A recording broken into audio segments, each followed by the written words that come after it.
welcome to my YouTube channel. In today's video, I'm going to talk about 7 things I wish I knew before starting out my career. Yes, 7 things.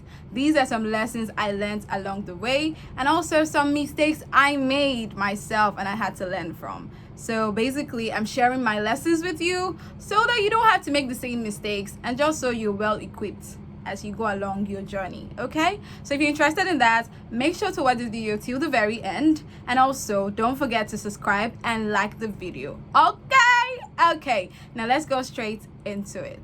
Hold on, before I go straight into it, I think it's important to say that if this is your first time here, welcome. My name is Jessica Fortunes, and I am a lifestyle blogger and a podcaster based in Lagos, Nigeria. On the channel, I talk about my career, my lifestyle, where I go to, all of those things. So you'll find something you love here. Okay, so check around and be part of the family. And to my returning subscribers, thank you very much for stopping by once again. You are amazing, and I love you. Okay, all right, so let's go straight into today's video.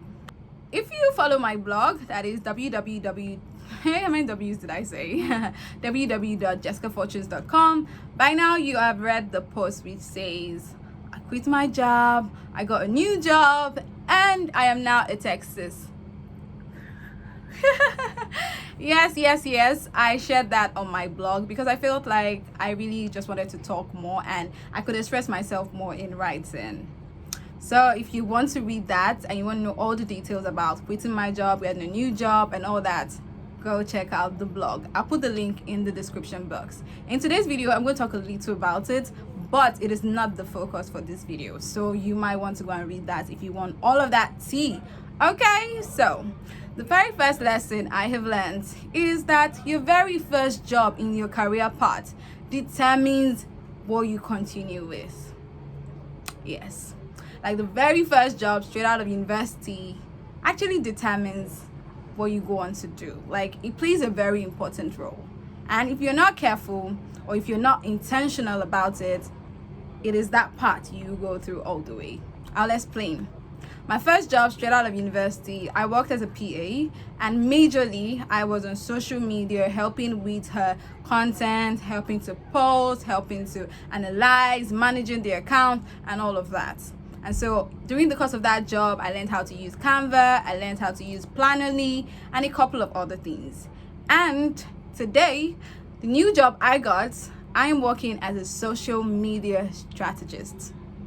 So you see, it's a reoccurring thing. I haven't really broken from it.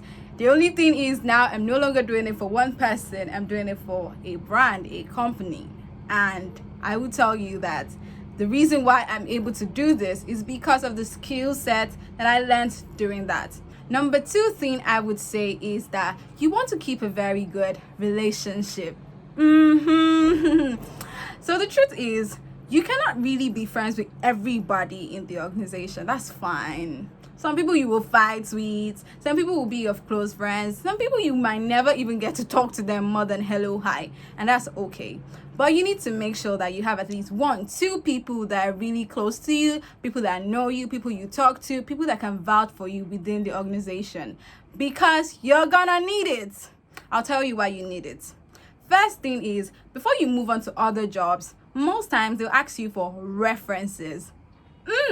So if you have fought with everybody in the organization, or if you do not have a friend or somebody who knows you, who is close to you within the organization, who's going to write your reference? Nobody. And you're going to be left stranded. So you don't want that to happen to you.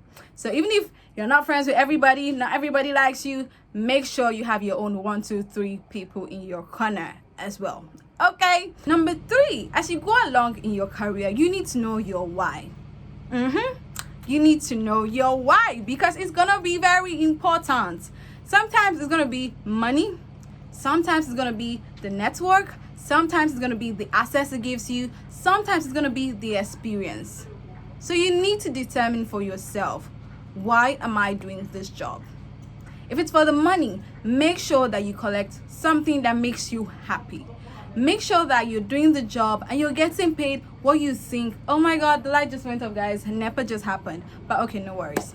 All right, so you need to make sure that if it's money, that's the reason why you're doing the job. Make sure that you're being paid at least what you think is a fair price. One, also something that makes you happy and can cater for you. And if it's for the experiences, you need to make sure that you're really soaking in, growing, learning, and taking it all in, so that you know that, okay, I know that they're not giving me enough money, but the experiences are, wow, I'm learning, I'm growing. So you need to find out what exactly it is within the organization that keeps you going, so that when things get tough, so that when things are not going as smoothly as you think, you have something to hold on to and you don't feel stranded.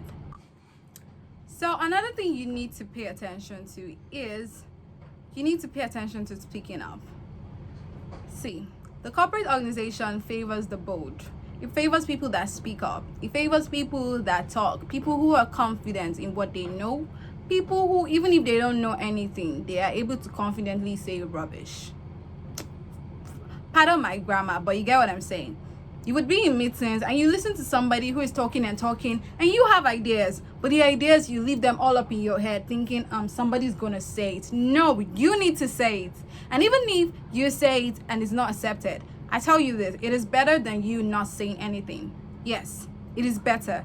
You need to speak up. You need to be involved in conversations. You need to say things. You need to speak up for yourself. You need to challenge things. You cannot allow things to be the same way. You need to say, why is it that way? Why can it not be this way? Because if not, you're just going to be there and you're never going to probably experience growth. You're never going to be recognized. You probably would not even get promoted, and you probably would never even get a pay increase because you do not talk. Whereas people who are speaking get promoted, or even if they don't get promoted, they get some sort of increase. They get some sort of increase in their salaries. But you might be doing the job, but nobody even knows. So how are they going to increase your pay? So you want to make sure that you're talking. Okay, so for the fifth lesson is it also relates to talking, right? So not just talking within the organization, you need to talk outside of the organization. You need to be involved in the communities related to the industry you're in. For instance, I just mentioned here that I became a Texas, right? And the truth is, I have begun making deliberate effort to know more about the tech ecosystem in Nigeria and in Africa at large. I'm also getting involved in tech Twitter to see what they're talking about. Who is this person? Who is that person? What company was just raised? What company did that? So that you're able to make informed decisions. So that you're able to be involved in conversations in your industry. So that you know what role in the industry you want to play a part in. If you do not talk outside the organization, nobody's going to know. You want to even start to speak for your organization. You want to tell people, this thing where people on Twitter say, oh, today was my first day at this place. Today was my last day at this place. I used to think that I was showing off, but now I know that it's actually very important for your next role, for your next job, because people are going to be like, oh, she left there, she went there, so it means she must be really good. So even if you're not very good, because you're talking, you're going out representing your company, and people know you become a face of the company. And so they start to say, oh, Jessica from so and so place, this from this and so place. So you need to decide what you want to do and make sure that you start to talk about it outside of the organization. Even if nobody sends you out to go and talk for your organization, you can on your own reach out to media stations and say, you know what, I work so place and we do this. I would like to be here, and just inform your boss and say, oh, I spoke at this place regarding the company, and they'll be like, oh, well, thank you very much for doing that. You are helping yourself, you're helping the company, and you're growing. So make sure not to forget that. The sixth thing is you need to take feedback, but don't take it personal, right? So while you're doing the job, some people might feel like, she's not doing it very well. She's not the best kind of candidate. This, that, or maybe there's something you did wrong, and they try to explain to you, don't do it that way, do it this way. Learn. Take the feedback. Don't take it personal. Just take it that, okay, there's something I need to work on it, try to get better, and move on. Don't take feedback and say, hey, this person hates me, and never talking to them again. They did this, they insulted me, blah blah blah blah, blah. No, feedback does not mean they are against you. It just means probably there are a few things that you need to change, probably there are a few things you need to get better at, probably there are some things that you're just not able to do or you need to learn. So you pick it up and you say, okay, thank you very much, I will work on it. And you try to work on it, the ones you can work on. And if you know you cannot work on it, or you feel like you cannot work on it, you probably say, okay, maybe I need an assistant here, maybe somebody else who is better than it should come in or something. Just take feedback, but don't take it personally, don't take it to heart, don't take it as a boom they hate me kind of thing. Okay, so that's number 6. Now the last but definitely not the least thing is you need to also check out the companies you want to work for. Yes. So sometime in August, I was going for interviews, writing tests, and just applying for different organizations or for different jobs.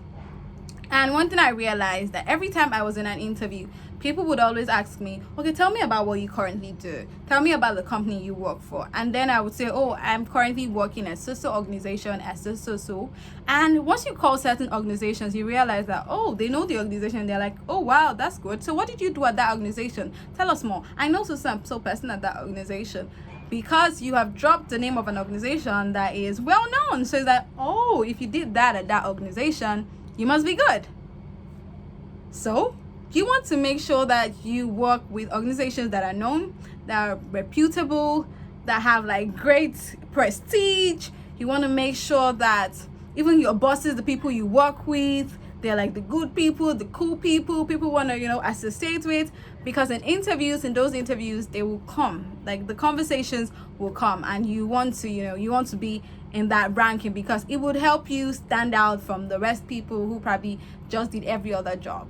Yeah, this is not to like throw shades, but the truth is, there are certain places you say you work at and people are going to be like, oh wow, you worked there? That must be great. I remember my friend telling me that he's a software engineer, and he was going to work at this other company for an interview. And by the time he went there, he listed about 3 tech companies in Nigeria that he had worked for. He was just calling. It was like he could see on their faces that they were really excited, and he knew that if he really wanted the job, he would have gotten it. So you see, you want to make sure that in the beginning of your career, you work for companies that have name, that are reputable, because at that point, the people don't know you yet. You're still a work in the part. So you want to make sure that at least, because the company is great, they can vouch that you would also be great for coming out from that company. Oh, and for bonus, actually, I should have put this there somewhere. Always think about your growth. Yes, always think about your growth, guys. Your growth is very important. If you're in an organization and you feel like you're no longer growing, maybe it's time for you to leave. If you're in an organization and you feel like the company is probably not invested in your growing as a person, maybe it's time for you to leave. Or maybe it's time for you to talk to your bosses and say, I want to grow in so. Do you think the company is able to train me? Do you think the company is able to do this? Is there a structure that would help me to grow within the organization? Like, you need to have those conversations regarding growth. Because when you're starting in your career, it means you're starting. It means you want to be sure that there's a way for you to grow. And if you do not have that when you started, and you're just with a company that for the 2, 3, 5 years that you're there, it's like just that. There's no growth, there's no movement, no growth in pay, no growth in salary, no growth in like experiences, no growth in the project you're working on. It's just the same thing, like wow. Then maybe it's time for you to leave. And also, you want to work where it's exciting for you, and you want to work in diverse industries that allows you to have different experiences. For instance, the job I just left was in the venture capital. Yes, when I got the job offer, right when I was ready to leave, I got another job in the venture capital, and then I got one again in the fintech. I took the fintech for different reasons, majorly for growth. It was an opportunity for me to work on projects I've never worked on before. It was an opportunity for me to grow within marketing. It was an opportunity for me to work with a larger team. And I wanted that. And so I picked it. Because again, your growth, especially at the beginning of your career, needs to be the most important thing for you. At least that's the most important thing for me, and I would think that it should also be important for you too. And so that's it. We have come to the end of today's video. I hope that you've learned a thing or two, and I hope that you can use this as you go along in your career. I am going to be sharing more tips, more lessons, different things as I go ahead. I should mention that since I'm now a taxist, I'm going to be talking more about that as well. So so if you're interested, make sure to subscribe. Make sure to be part of the family, like the video, and of course drop comments on things you want me to talk about. Okay, and until next time, be good. Bye.